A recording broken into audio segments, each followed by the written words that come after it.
Greetings and welcome, everyone. How are you feeling out there tonight? Selah shouting out to you from the Adonai Studios.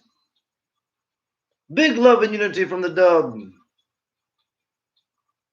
Tonight's show is dedicated to the Blackheart Man, Bunny Wailer. We're here to pass on the vibes. One love and unity.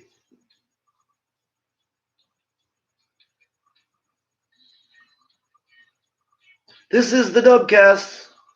Hope everybody's feeling good out there. We got a good show for you tonight. Then we're going to get on with it to the next segment, which is the Acoustic Cast. So we'll be playing live, doing a tribute to Bunny Wailer. We're here to raise the vibrations. Hope everybody's feeling good out there. The Dubbcast is brought to you by Carl Heverly Surf.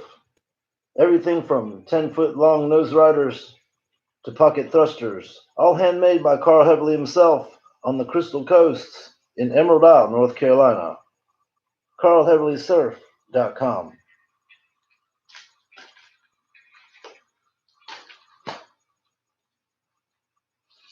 All right, we got a big night. We took the week off and we're back in action. Hope everybody's doing good. Sit back and relax. This is the Dubbcast.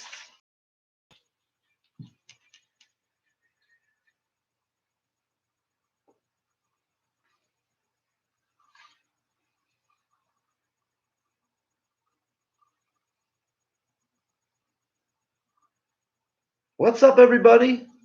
How you doing out there tonight? Hope you're feeling good. Selah shouting out to you from the Adonai Studios. All right. We're here to raise the vibrations. Big love and unity. We got a special show tonight. We're going to get on with this one and get on to the Acoustic Cast in the next segment. We got a few announcements to make. First, I want to give thanks to all the friends out there for supporting the Dubbcast in the last couple months. We've had a great time putting it together for you, and the Acoustic Cast playing live. Haven't repeated any music yet. Tonight is one of the last nights of the full succession of acoustic music. Starting next week, I'll be pulling out the loop pedal, and we'll be putting together some more electronic style Dubbcasting for you. But for now, next couple shows will be acoustic cast and a couple more basic shows for you. And tonight is a theme dedicated to Bunny Wailer. So stick around for that. It's coming up next. I want to thank all the friends for supporting the new vlogs and videos. It's been coming across real good. And we got the new On With The Mix video coming out in just a couple days. Don't miss it. We got Kirby running all over the place, and it is our dance hall dance hit. So I hope all the kids on TikTok get a hold of it and we spread that music worldwide. I want everybody to like and subscribe right now. If you're watching right now, please hit that like and that subscribe button. It helps out a lot for us to get the music out there to the rest of the planet instead of just the people right here in our neighborhood. And it also helps me be able to notify you when we got some shows coming up and some events coming up. So hit the notification bell, like and subscribe.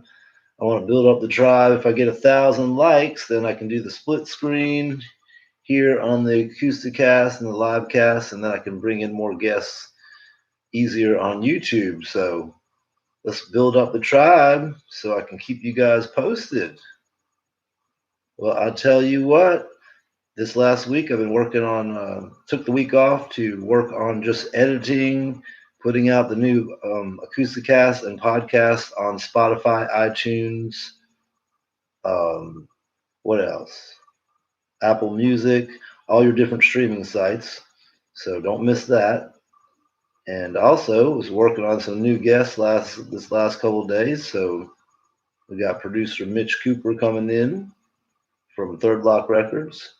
We got some movie stars coming in, J.D. Beulah and a few others, as well as archaeologists coming. Christopher Moore, Dr. Christopher Moore is going to come on the show, which we've been very excited to check that out. Christopher Moore and I went to Appalachian State at the same time, and I am an amateur archaeology explorer, and I enjoy archaeology a lot. I enjoy geology and archaeology, and I really like the stories of the past Americas. And Chris Moore is a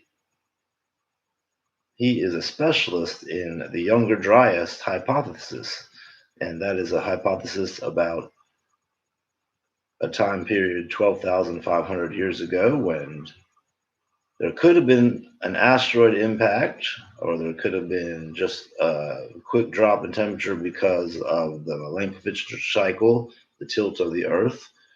But for some reason, between 12,500 years ago and 11,800 years ago, the temperature dropped greatly, and we lost a whole culture of people called the Clovis culture. And during that time, we lost our megafauna, which is all these giant animals that walked North America. At one time, we had giant sloths that were 6 feet tall. We had the short faced bear, which was 10-foot tall bear that was tougher than any bear alive today. We had woolly mammoths as well as mastodons walking the earth here. We had camels in North America. So we had a lot of crazy animals. We had the saber-toothed tiger. All of them died out in a 1,000-year period, as well as the loss of what we call the Clovis culture and the Neolithic, the megalithic culture before the Clovis culture.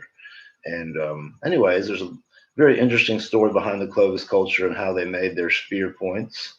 That's the only way you can really identify them, because everything that they ever created pretty much has vanished into thin air, but the stone points are still around, so you can see how they fluted their points, and they were alive at one time with a certain technology. And then they passed on and disappeared, and then new cultures came in making smaller technology, smaller points. The Cumberland points, the Redstone points, the Folsom points. They were all these little points, and they got more and more intricate as time went on. So it was a very interesting story about whether it was an impact theory, like whether we had a giant asteroid impact at that time, or whether the tilt of the Earth caused the temperature change.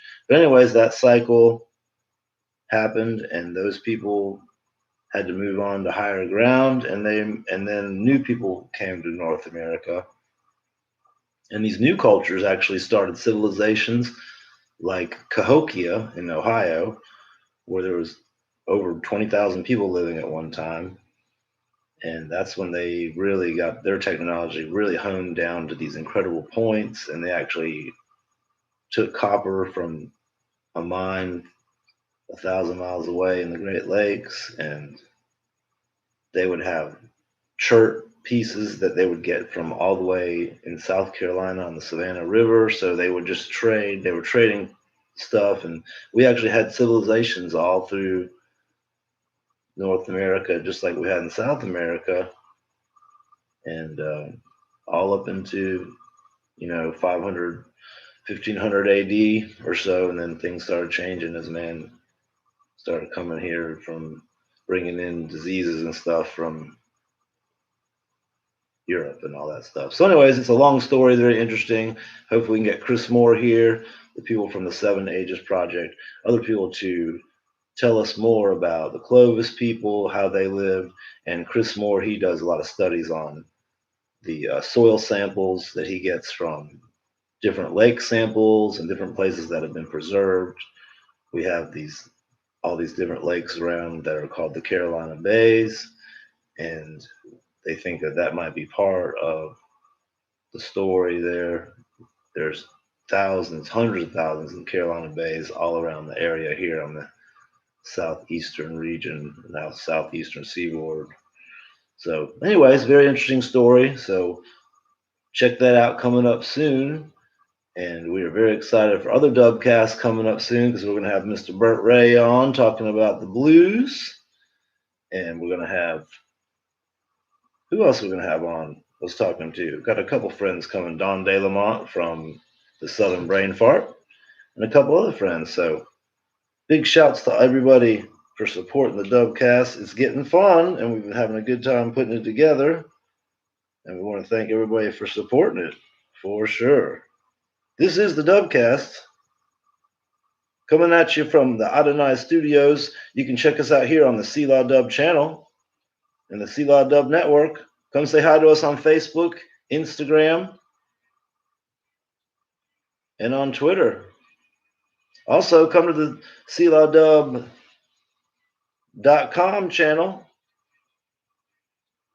and that's where you can get all the info and the deeper cuts. You can get the deeper cuts on the videos, vlogs, podcasts, all that kind of stuff. We got some special stuff there. Also, join us on the Patreon site that's coming up in a couple weeks. The Patreon site is almost fully together. And with your subscription to Patreon, you'll get the ins to special deals, as well as ins to some of the things coming up in the future, like some of the festivals we're getting ready to do, ticket deals and stuff like that. So if we got some special concerts, you might get the inside deal, the VIP passes and that kind of stuff offered to you. So check out the Selah Dubb Patreon for sure, and SelahDubb.com. Big thanks for supporting all of our efforts here at Adonai Studios. Big love and unity from the Dubb. This one goes out to Bunny Wailer. This side.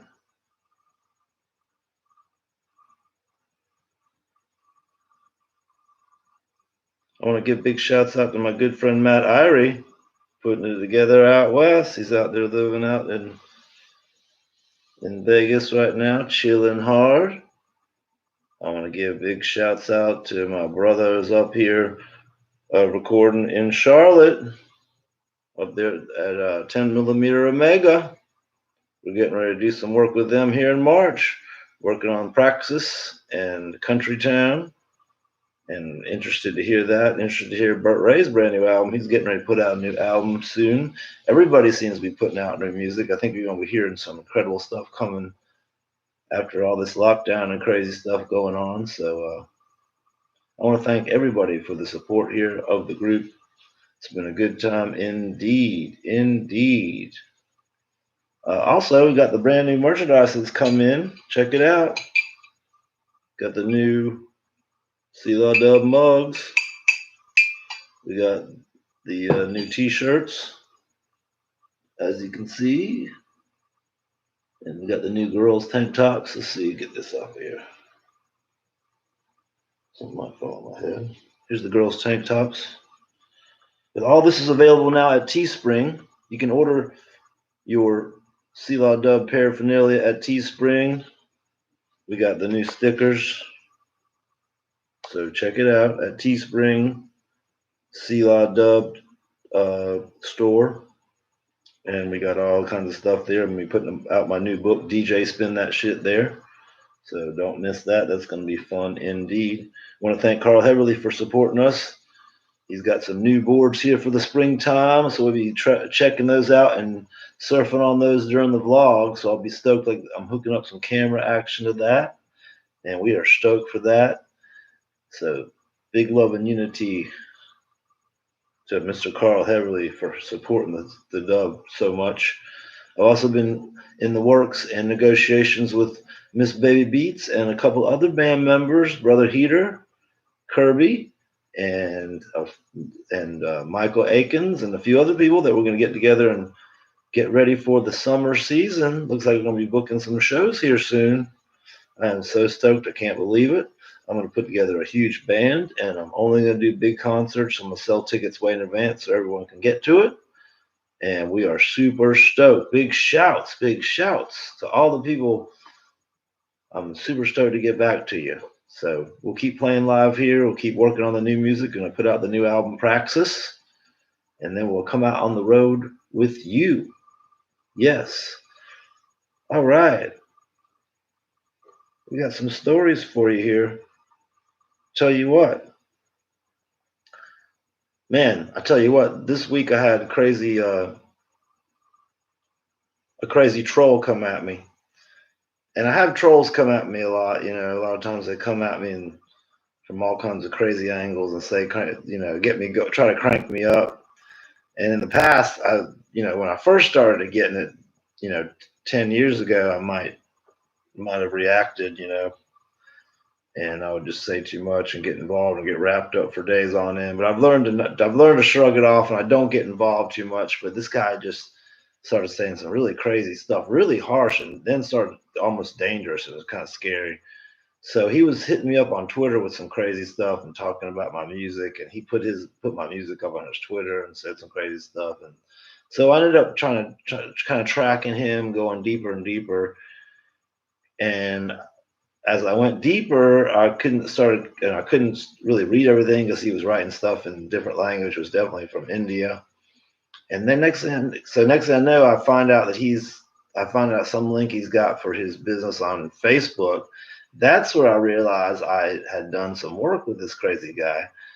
And on Facebook, he's poses as a woman. So he did some work for me, like promotion on Facebook, on YouTube, and we had chatted on Facebook, but he was like, definitely, I thought it was a girl, and she, him or her, whoever it was a he, but he had taken over some girl's identity. Anyways, he only worked with me for like a week. I just gave him a little bit of money to see what he would do, but it wasn't organic. It was like whatever he was doing was shady. So I stopped working with him right away. But anyway, somehow I must have shared one of my videos onto his page, or somehow it got on there, and he was trying to get me back, and he wrote all this crazy stuff, and I just saw it on, and I was fine. I just reacted back to him with a big whatever. I just really wanted to see who it was.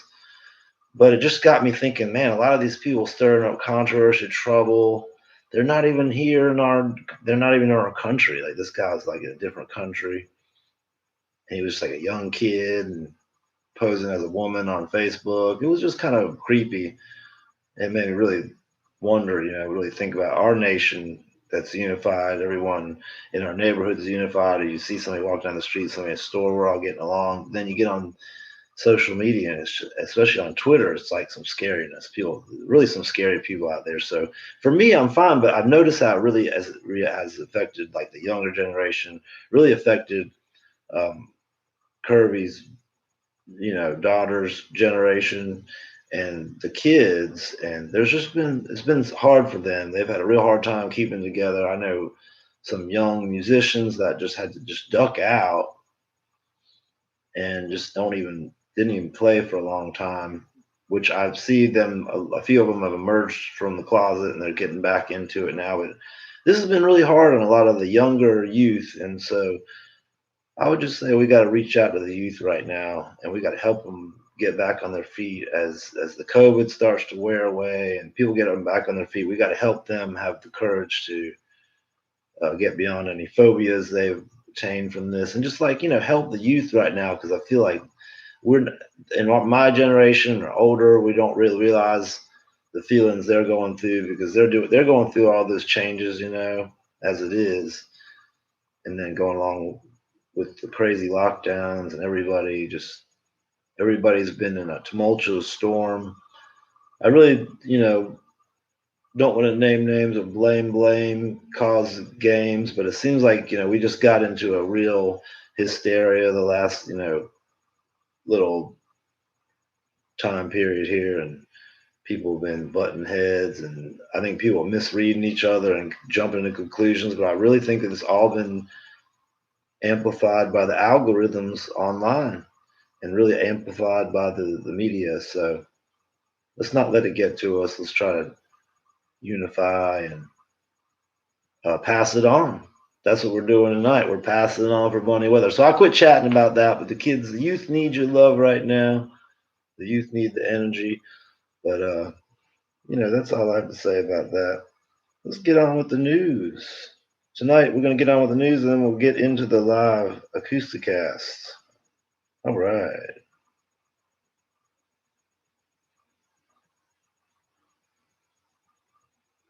This is the Dubbcast.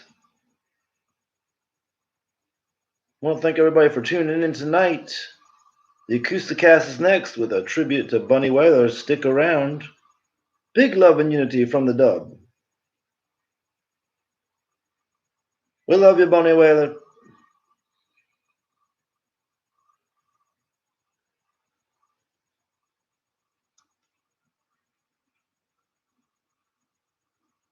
Oh, it's been a sad week and a sad couple months here for reggae music.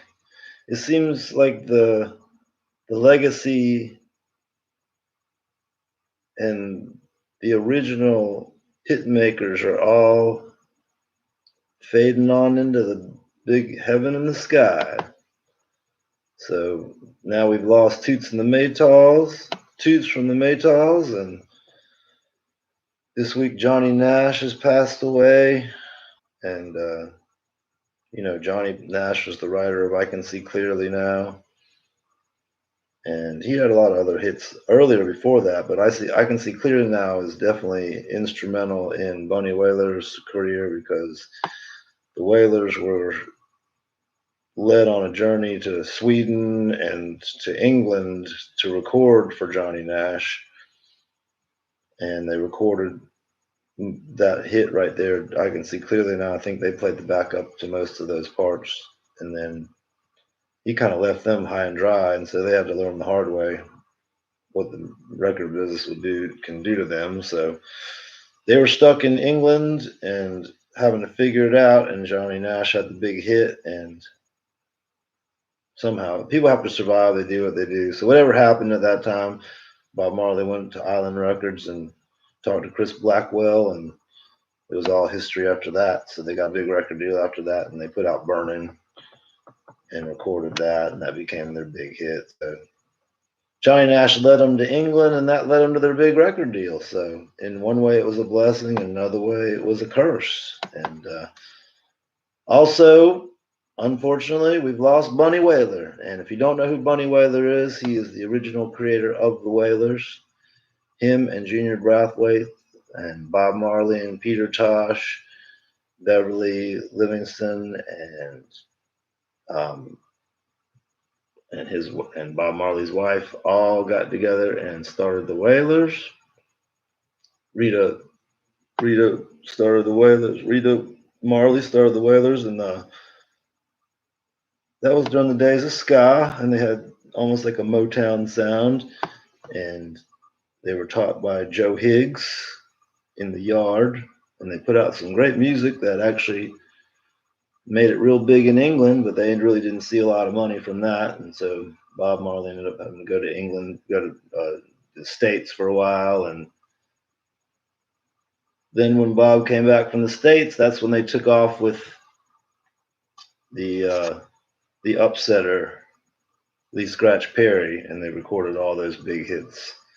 And it became Peter Tosh, Bob Marley, and the Wailer, and Junior, and Bunny Wailer. And they came to America and did an incredible little tour. And they came from ska and started doing rock steady. And they did their first American tour. It was real rock steady, really high speed, chickadee chickadee kind of scratchety kind of style, which was my favorite style. Heavy bass, and all the guitars were super rhythmic, and all the vocals were super, I guess, harmonic is the best way to describe it. And that's when Peter and Bunny really backed up Bob Marley. But Bunny did have a couple songs, and he did a song on "Burning" called "Pass It On," which became his big hit. And that went on in the movie Rockers, which was a big hit in the movie Rockers. I know everybody saw that one part where they're all sharing the food together up in the cave with the Rasta man. So Bunny went on to have a little career after he left the Wailers. Bunny wanted to stay home. He didn't really want to tour around the world. Peter was very militant with what his ideas, and so he wanted to lay the law down. He didn't want to tour, and Bunny didn't want to tour because he got stuck in England, and he was going to stay on the island where it was warm. And Peter was feeling militant. He didn't want to go on tour anymore. So Bob, after "Burning," went on his own. And so Bunny went on his own. And for a couple, Bunny took some time got into the 80s. He got into some dance hall styles, did a lot of music with dance tracks. And some people didn't quite agree with the dance track stuff, but it was cutting edge in a lot of ways to the time period, late 70s, early 80s, playing the dance tracks like that. And so that was some beautiful music indeed. And then Bunny in the late 80s into the 90s got back out on the road a little bit and started touring a little bit out there. And that's when I got to catch him live. I got to catch him one time in the late 90s when I was visiting my brother in Colorado, and got to see him in a little town between Snowmass and Aspen. And that was an incredible show indeed. I got to go backstage for 1 second. He was standing there for 1 second at the edge of the green room.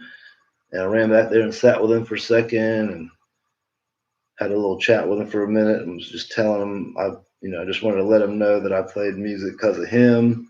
And I was so into the rock steady style that they did, the Talking Blues album and all that music, and what an influence it was on me. And I was, asking for a little bit of advice, and he just he's like, well, I'd like to tell everybody one thing, and that is always, if you're going to play reggae music, you got to put feeling into every note, whether that's your guitar or your vocals. You got to put that extra bit of feeling into it. He said a lot of people might dabble in reggae and they might play the notes and play the music perfectly, but if they're not putting the feeling into every note and leaving that space for the music to breathe, then you're not going to get the original reggae vibration and touch people's soul. So I'll never forget that. And I always, that's definitely something in blues music and in reggae, the vibrato of the guitar, the vibrato of the voice, putting the feeling into it, the energy, the soul. It's crucial to making good reggae. So it's a big thing that Bunny Wailer did with the Wailers and Bob Marley and Peter Tosh. It made an impact all around the world globally, impacted hundreds of millions of people, and maybe even billions of people. So it's mad respect to the king. We would call him the king of reggae at this time. And you got to go out and check out his music if you get a chance. Lay down some Bunny Wailer right now, crank it up, and get that original roots feeling. He spreads the true Rasta feeling, and we want to spread that and pass that on. So pass it on. Big love and unity from the Dubb, and mad respect to the king, Bunny Wailer.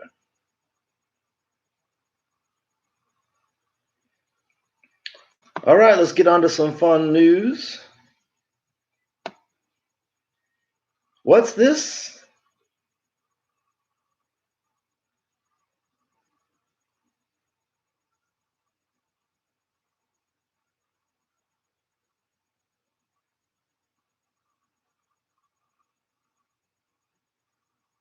Miss Virginia has allowed Sweet Jane to come into her state. What is this? Virginia joins 15 other states to legalize what? Legalize the sweet leaf. I won't go any deeper than that, but I want to give mad props to Virginia that's paving the way for North Carolina. You got to think about it. I mean, what are we going to do here? This whole nation needs to come to grips with this whole phobia of the green. You know what I'm saying? We got 5 new states now that legalized it. And the states that are not legalizing it are just losing out on taxation, giving money to the criminals, and giving bad, dangerous product to the kids out there who might get a hold of something when they shouldn't. You should put an age limit on it. You should tax it.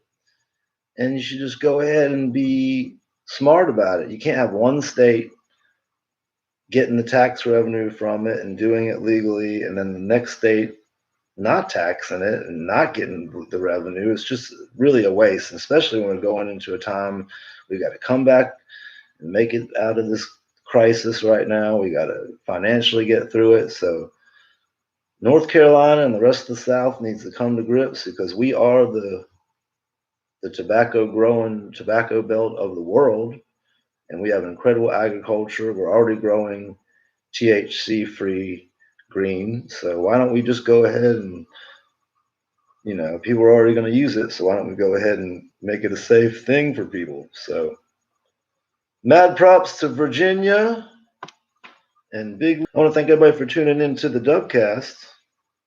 It's been a good little show. What have we learned today? We learned that the Blackheart Man is here to spread unity around the world. And everything he taught me, I'm going to teach you. So when I say big love and unity, that comes straight from Bunny Wailer and the Jamaican vibrations. So light a candle for the king himself, crank up his music, dance around the living room. Mad respect to Bunny Wailer. Thanks for tuning into the Dubbcast. The Acousticast is next. Stick around.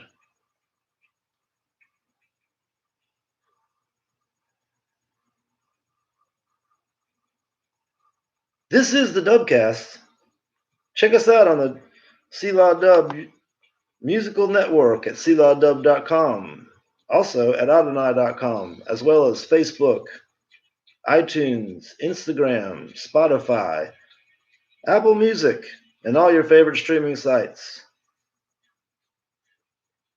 Big love and unity from the Dubb. We'll talk to you soon.